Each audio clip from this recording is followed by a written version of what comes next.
मैदान दिनांक बुधवार 22/5/2024 रोजी पार पडण्यात येत आहे। शेतकऱ्यांचा हा खेळ आहे, त्याच्यामध्ये कोणत्याही प्रकारचा अन्याय होणार नाही, प्रकारे वशिलीबाजी पावणे पै किंवा कोणताही प्रकार चालणार नाही। फायनल म्हणजे क्वार्टर फायनल पण तुम्ही घेतला आहे 5 किलो गुलाल आणि 2 बादल्या। प्रथम क्रमांक येणाऱ्याला 2 चांदीच्या गादी आमची पुती आणणार पळवून नेईल तो यंदा वर्षीचा प्रकार होणार नाही, तर फायनल झाल्यानंतर आपण त्यांना 2-2 पुती देणार आहे। ऑनलाईन वगैरे आहे का? ऑनलाईन बी केली जाणार आहे। ऑनलाईन सुद्धा नोंद आहे। ऑनलाईन किती दिवस आहे तुम्हाला सांगा? आज 18 तारखेपासून ऑनलाईन चालू आहे, 21 तारखेपर्यंत 12 वाजेपर्यंत नोंद घेतली जाणार आहे। सकाळी 10ला मैदान चालू होईल। तर आता पाठीचा व्हिडिओ आहे का नाही, तुम्हाला व्हिडिओ संपल्यानंतर सगळ्यात शेवटला बघायला मिळेल। नमस्कार मित्रांनो, मी प्रशांत गणवट तुमच्या सगळ्यांचं स्वागत करतो शेतकरी राजाला यूट्यूब चॅनलवरती। आज आपण आलेलो जायगावमध्ये, आणि जायगावमध्ये का नाही भव्य दिव्य असं आहे का नाही ओपनचं मैदान, यात्रेचं ओपनचं मैदान भरवण्यात आलेलं आहे। सालाबादप्रमाणे याही वर्षी भरवलं आहे।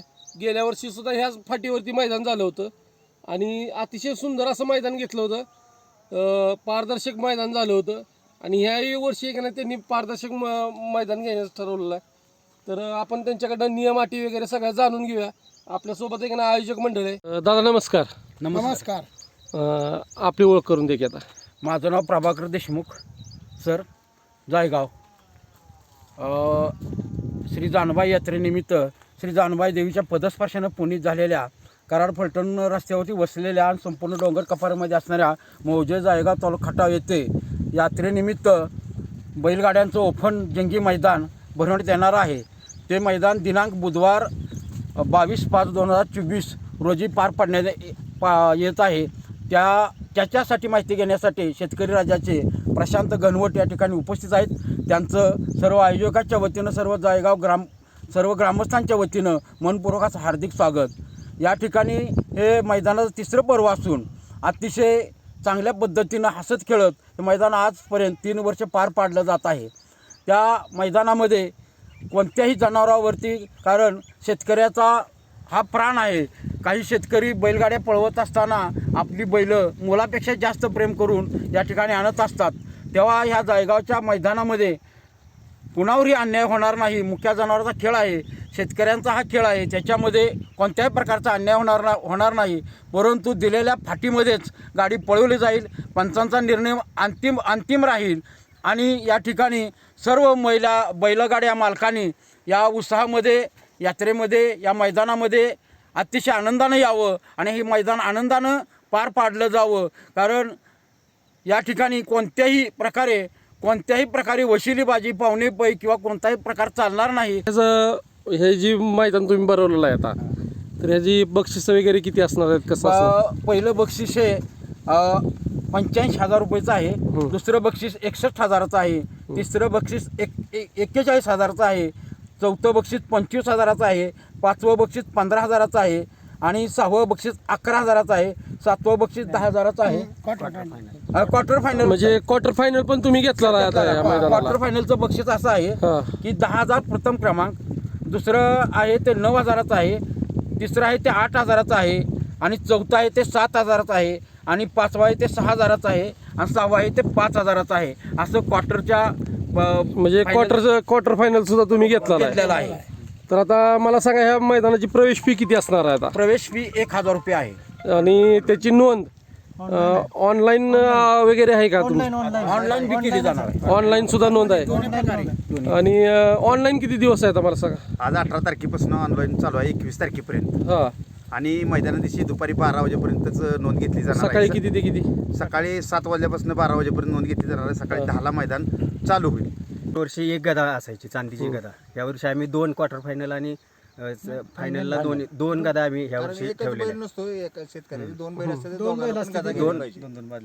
आणि 2-2 बादल्या त्यांना देणार आहे, आणि गुलाल 5-5 किलो गुलाल, 5-5 किलो गुलाल आणि 2 बादल्या। प्रथम क्रमांक येणाऱ्याला 2 चांदीच्या गदा, 2 चांदीच्या गदा, मानाची जानबाई। आता माझ्या ऐकण्यात आलं होतं की गेल्या वर्षी तुम्ही म्हणजे खाद्याची पोती, मॅट, असं बरंच काय ठेवलं होतं, तर ह्या वर्षी तसं काय असणार आहे का? तसं आहे, पण गेल्या वर्षी काही लोकांनी आमची पुती आणणार पळवून नेईल तो यंदा वर्षीचा प्रकार होणार नाही, तर फायनल झाल्यानंतर आपण त्यांना 2-2 पुती देणारच आहे प्रत्येकी। आणि मानाचा गुलाल हा प्रत्येक गाडीच आहे आपल्याकडे. आहे. हा, प्रत्येकाला एक समांतर 5-5 किलो गुलाल देणार आहे. 2-2 बादल्या आहेत त्या. बक्षीचा एकही रुपया जाग्यावरून मापून घ्यायचा. गेल्या वर्षी शंकरवलेकरांच्या बैलांनी 1 नंबर केला होता हा जेवळदाबाच्या पक्षाने दोघांनी. त्यांना जरी माहिती आहे आपण किती पैसे दिले होते गेल्या वर्षी. रोख रक्कम मापून दिलेली आहे गेल्या वर्षी. तसंच यावर्षी पारदर्शक मैदान करून रोख रक्कम देणार. कटिंग होणार नाही. आता ह्याला समालोचक कोण आहेत? सुनील मोरे आणि विकास सर समालोचक हा. 2 जण आहेत आणि झेंडापंच आणि धनावडे झेंडापंच बाबू. धनावडे बाबू. धनावडे बाबू. तर असं म्हणजे सुंदर असं नियोजन केलेलं आहे तुम्ही आता. आणि लाईव्ह प्रक्षेपण कोणाकडे असणार आहे त्या दिवशी मैदानाचं? P3 लाईव्ह आणि प्रशांत गण. सांगा आता तुम्ही जे मैदान भरवलेलं आहे आता, गेल्या वर्षी तुम्ही पारदर्शक आणि सुंदर असं मैदान घेतलं होतं, ह्याही वर्षी तुम्ही मैदान घेचाल, तर आता ह्याचे नियम अटी वगैरे कसे असणार आहेत? आता कसं असतं लॉबी टचचा निकाल म्हणा, तर तो निकाल कसा असणार आहे याचा?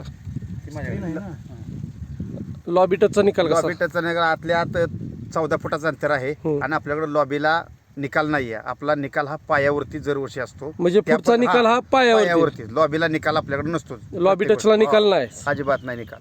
म्हणजे जरी गाडी लॉबी जर झाली तर ती निकाल बादच. हो, बादच. बरं, आता मला सांगा काय ठिकाणी काय प्रकार घडतात की बाबा शेपूट चावण्याचा, मारहाणीचा, फोक वगैरे लावली, तर त्यावेळेस कमिटीने काय घेणार असं? नाही, ती गाडी बादच केली जाणार आहे. कारण आपला खाली बी कॅमेरा असणार आहे. ज्या दिवशी जो शेपूटचा ड्रायव्हर त्याच्या योग्य ती कारवाई या ठिकाणी केली जाणार आहे मैदानात आपल्या कोणत्याही प्रकार. आता कसं आहे, ऑब्जेक्शनची वेळ किती असणार आहे? समजा एखाद्याने शेपूट चावला तर त्यावेळेस ऑब्जेक्शनची वेळ किती एकच असणार? गट फक्त.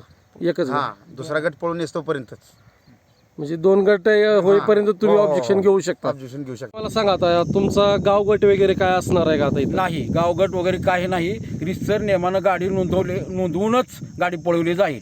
अच्छा, म्हणजे ज्याची जिथनं चिठ्ठी येईल त्याने तिथनं पळायचंच. तिथून पळवलं जाईल. गावचा असू द्या, पाहुणा असू द्या, कोणी पण असू द्या. हा. वशिले वगैरे काय चालणार नाही इथं. आणि आज दिनांक 18/5/2024 पासून ऑनलाईन सुद्धा नोंदणी चालू होईल.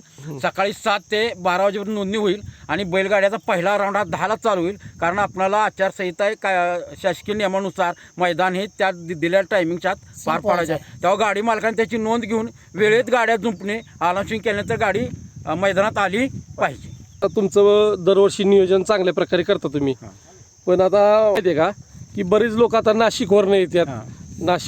नाशिक भागातनं बैल आपल्याकडे येतात, जळगाव भागातनं बैल येतात, बरीच लांब लांबून बैल येतात, पुण्यावरून येतात. तर त्यांना कसं आता मैदानात सोय नसते. मग ह्याच्यासाठी हा प्रश्न विचारला. तर तसं काही केलंय का तुम्ही नियोजन? केलेलं आहे की आम्ही त्यांची राहण्याची, बैलगाडी थांबवण्याची, जेवणाची, नाश्त्याची, चहा पाणी सर्व व्यवस्था केलेली आहे. आखाड्या दिवशी सुद्धा पाणी, आदल्या दिवशी मुक्कामी आली तरी ही सोय आमच्याकडे आहे. त्यांची जेवणाची, राहण्याची उत्तम प्रकारे बैलांची सोय केली जाईल. दुसऱ्या दिवशी नाश्ता देऊन आखाड्यामध्ये पाणी, सर्व ज्या सोयीयुक्त आहेत त्या सोयी आम्ही केलेल्या आहेत. चालतंय. 4 गट राहायला खाली जागा उभी आहे. काही अडचण नाही. गेल्या वर्षी जसं मैदान पारदर्शक पार पडलं, यावर्षी तसं सुंदर पारदर्शक मैदान पार पाडणार आहे. गाडी मालकांसाठी काय आव्हान करचाल आता? सर्व गाडी मालकांना एकच आव्हान करेन की पारंपरिक मैदान आहे, यात्रेचं मैदान आहे आणि सर्वांनी आनंदाने उत्सुक प्रतिसाद देऊन या मैदानात शोभा वाढवा. चालते. तर बघा मित्रांनो, असं भव्य दिव्य असं ह्यांनी नियोजन केलेलं आहे. फाटीचा व्हिडिओ आहे का नाही, तुम्हाला व्हिडिओ संपल्यानंतर सगळ्यात शेवटला बघायला मिळेल. अखंड पूर्ण असं फाटीचा व्हिडिओ तुम्हाला देतो. पूर्णपणे मातीचं रान आहे. महत्त्वाचं म्हणजे आता ही आपण झाडाखाली सावलीत बसलोय मुलाखत घेण्यासाठी. तुम्हाला फाटीचा व्हिडिओ जो आहे तो मुलाखतीच्या शेवटला पाहायला मिळेल आणि तो तुम्ही सगळ्यांनी बघा. मातीचं रान आहे, 800 फूट पल्ला आहे. गेल्या वर्षी सुद्धा पारदर्शक असं मैदान केलं होतं आणि ह्याही वर्षी पारदर्शक मैदान होईल. आणि फक्त गाडी मालकांनी लवकर या, सहकार्य करा, लवकर गाड्या झोपा. कारण पावसाचे दिवस आहेत. अचानक जर पाऊस वगैरे जर आला तर मातीचं रान असल्यामुळे का नाही परत तुम्हाला पुढं पळता येणार नाही. त्यामुळं लवकरात लवकर येऊन गाडी नोंद करा. आणि ऑनलाईन नोंद ठेवलेले आहेत. ऑनलाईनचे तुम्हाला जे नंबर आहेत ते मी खाली तुम्हाला देईनच स्क्रीनवरती. त्याच्यावरती तुम्हाला ऑनलाईन बुकिंग करायचं असलं तर ऑनलाईन तुम्ही नोंद करू शकता.